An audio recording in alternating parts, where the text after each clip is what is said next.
दोस्तों वैसे तो डॉग्स को हम इंसानों का बेस्ट फ्रेंड माना जाता है। कहते हैं कि एक कुत्ते से ज्यादा वफादार जानवर कोई और नहीं होता और समय आने पर वे अपनी वफादारी साबित भी करते हैं। जैसे कि आपने सुना होगा कि कैसे एक डॉग ने अपने मालिक को अपनी जान पर खेलकर बचाया, या फिर उसके मालिक ने कैसे अपने डॉगी की रक्षा की। पर कभी कभी ये इंसानों और जानवरों के बीच का प्यार नफरत और दुश्मनी में बदल जाता है और डॉग्स हम इंसानों को नुकसान पहुंचाने लगते हैं, जिस वजह से मजबूरन हमें उनको खुद से दूर करना पड़ता है। आज इस वीडियो में हम आपको 10 ऐसे डॉग्स के बारे में बताने वाले हैं जो कि हम इंसानों के लिए खतरा बन चुके हैं, जिस वजह से हम इंसानों ने पूरी तरह से इन्हें बैन कर दिया। तो आइए शुरू करते हैं। नंबर 10, बोयर बोयल।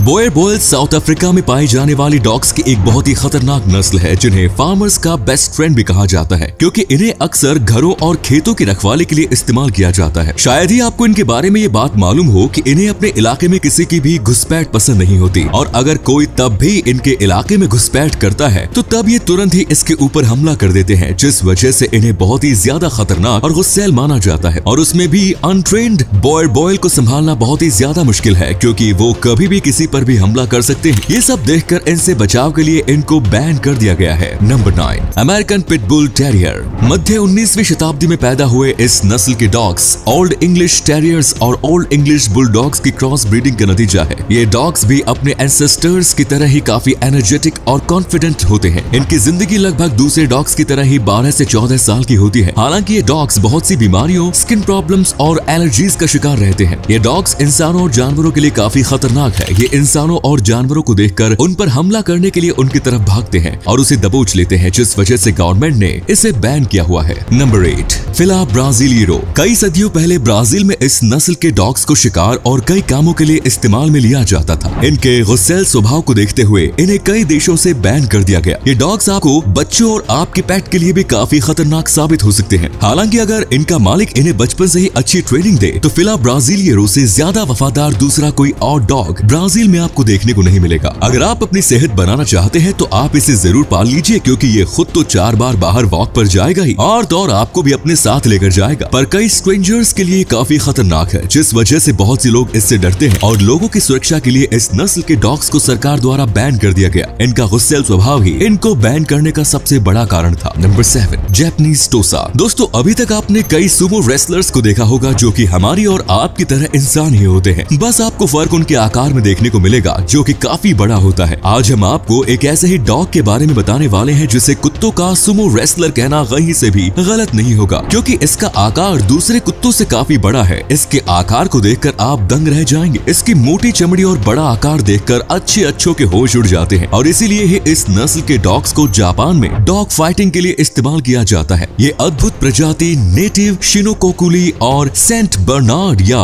बल टेरियर जैसे कुछ यूरोपियन डॉग्स की क्रॉसिंग का नतीजा है, और इसका वजन लगभग 36 किलो से 90 किलो के बीच में होता है। आम कुत्तों की तरह ही इनका लाइफ स्पैन लगभग 10 से 12 साल का ही होता है, और वर्तमान में इनकी प्रजाति काफी रेयर है। इसीलिए अगर आप इन्हें पालने का सोच भी रहे हैं तो आपको इसके लिए अच्छे खासे पैसों की जरूरत पड़ सकती है। हालांकि वर्तमान में इस नस्ल को बैन करने की कोई खास वजह तो नहीं है। इनको बैन सिर्फ इनके पूर्वजों के कारण ही किया गया है, जिनका काफी गुस्सैल स्वभाव था और वे इंसानों के लिए भी बहुत खतरनाक हुआ करते थे। Number 6, Moody. दोस्तों अगर आप इनके नाम से इन्हें जानने की कोशिश कर रहे हैं तो मैं आपको बता दूं कि आप बिल्कुल गलत दिशा में जा रहे हैं, क्योंकि ये अपने नाम की तरह बिल्कुल भी मूडी नहीं है। दरअसल इनका स्वभाव इनके नाम के बिल्कुल विपरीत है। ये बहुत खुशमिजाज और एनर्जेटिक डॉग्स होते हैं जो हमेशा चैलेंजेस लेने को तैयार रहते हैं। मूडी जर्मन स्पिट्स डॉग्स और हंगेरियन हर्डिंग नस्ल की ब्रीडिंग से पैदा होता है। मूडी ज्यादातर खेलते कूदते ही दिखाई देते हैं, और इस ब्रीड को पालना एक इंसान के लिए काफी आसान हो सकता है, क्योंकि ये काफी शांत स्वभाव के होते हैं। पर अफसोस की बात यह है कि वर्ल्ड वॉर सेकंड के बाद इनकी संख्या कम हो गई। Number 5, Dogo Argentino. Japanese Tosa के जैसे ही इस प्रजाति के डॉग्स को भी आर्टिफिशियल क्रॉस ब्रीडिंग का इस्तेमाल करके बनाया गया। वर्ष 1928 में एंटोनियो नोरिस मार्टिनेज नामक एक डॉक्टर ने कई यूरोपियन डॉग्स की ब्रीड को क्रॉस किया, जिसके लिए उन्होंने ऐसे डॉग्स की ब्रीड को सिलेक्ट किया जो कि एक अच्छा शिकारी होने के साथ साथ वफादार गार्ड डॉग क्वालिटीज भी रखता हो। ये सब ध्यान में रखते हुए डॉक्टर मार्टिनेज ने कोर्डोबा फाइटिंग डॉग्स का क्रॉस बुल टेरियर और आयरिश वुल हाउंड से कराया और एक दुर्लभ प्रजाति बनाई जिसके पास इन ब्रीड्स की सभी क्वालिटीज मौजूद थी। ज्यादा बड़े और शक्तिशाली होने की वजह से इनको पुलिस के पास केसेस सॉल्व करने के लिए रखा जाता है, पर कई बार अनजान लोगों पर हमला और उनका नुकसान पहुंचाने के कई मामले देखने को मिले हैं, जिस वजह से इनको अब बैन कर दिया गया है। इसी कमाल के फैक्ट पर प्लीज वीडियो को लाइक कर दीजिए। नंबर 4, पर्सा कैनारियोस। पर्सा कैनारीज नस्ल के डॉग्स प्रमुख व्यापक रूप से कैनारी आइलैंड पर पाए जाते हैं, जो कि डोमिनेंट रहने की अपनी खासियत के लिए दुनिया भर में जाने जाते हैं। आप सभी को जानकर आश्चर्य होगा कि इन्हें किलिंग मशीन भी कहा जाता है, जो कि हंटिंग करने के लिए ही ब्रीड किए गए हैं। अगर ये किसी छोटे जानवर के ऊपर हमला करते हैं तो तब ये उसे तब तक नहीं छोड़ते जब तक कि ये उसकी जान नहीं ले लेते। हालांकि अगर इन्हें अच्छी ट्रेनिंग मिले तो तब इन्हें घर में भी रखा जा सकता है, जहां ये एक बेहतरीन गार्ड डॉग साबित होते हैं। इन डॉग्स में कुछ खूबियां भी मौजूद हैं, जो कि अच्छी भी हैं और बहुत खतरनाक भी। जी हाँ दोस्तों, इन्हें देखकर कोई भी पता नहीं लगा सकता कि ये कब हमला करने वाले हैं। जिस वजह से ये अच्छे शिकारी तो हैं, पर इनकी इस खूबी की वजह से हम इंसानों को बहुत खतरा है। कई मामले तो ऐसे भी आए हैं जिसमें इन्होंने इंसानों की जान तक ली है, और यही वजह है कि इन्हें बैन कर दिया गया। इसी अमेजिंग फैक्ट पर प्लीज दोस्तों इस चैनल को सब्सक्राइब करके इस घंटी को जरा दबा दीजिए। Number 3, American bulldogs. दोस्तों, क्या आपने किसी डॉग को उड़ते हुए देखा है? जी बिल्कुल नहीं देखा होगा, क्योंकि ये काम तो ज्यादातर पक्षियों का होता है। पर अगर आप डॉग्स को भी हवा में देखना चाहते हैं तो जरा इस अमेरिकन पिटबुल को देख लीजिए। हालांकि ये उड़ता तो नहीं, पर ये 6 फीट ऊंची छलांग लगा सकता है, जिसे देखकर आपको यही लगेगा कि ये हवा में उड़ रहा है। इसके अलावा इस प्रजाति के डॉग्स बहुत फुर्तीले और एक्टिव होते हैं, जिन्हें बाहर फिजिकल वर्कआउट करना बहुत पसंद होता है। पर अगर आपने इन्हें गलती से भी थोड़े लंबे समय के लिए अकेला छोड़ दिया तो इन्हें काफी समय तक कोई भी फिजिकल और मेंटल एक्सरसाइज न मिलने पर ये आपका बहुत बड़ा नुकसान कर सकते हैं, और इससे आपकी प्रॉपर्टी और सामान का भी बहुत नुकसान हो सकता है। खैर, वर्ल्ड वॉर सेकंड के बाद से इस नस्ल के बहुत से डॉग दुर्लभ हो चुके हैं और आज ये बहुत ही कम मौजूद है। नंबर 2,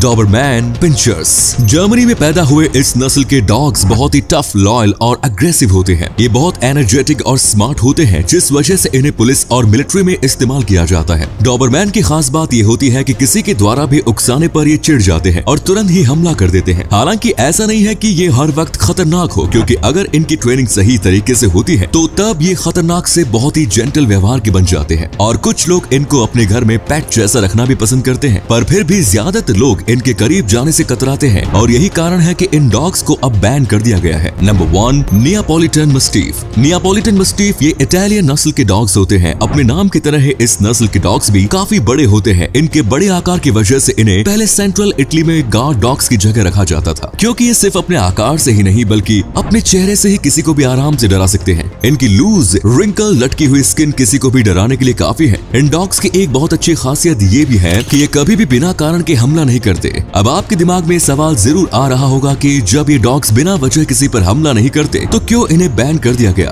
तो दोस्तों, जैसा कि मैंने आपको पहले भी बताया है कि इनका साइज काफी ज्यादा बड़ा होता है और इनका एक छोटा सा पपी भी डिजास्टर लाने के लिए काफी है। और इनमें से कुछ डॉग्स साइकोलॉजिकली बीमार होते हैं, जो कि हमारे लिए बहुत ही खतरनाक साबित हो सकते हैं। तो दोस्तों, ये थे दुनिया के सबसे खतरनाक कुत्ते जिन्हें अब बैन कर दिया गया। आपको इन सब में से कौन सा कुत्ता सबसे खतरनाक लगा? हमें कमेंट्स में जरूर बताइए। धन्यवाद।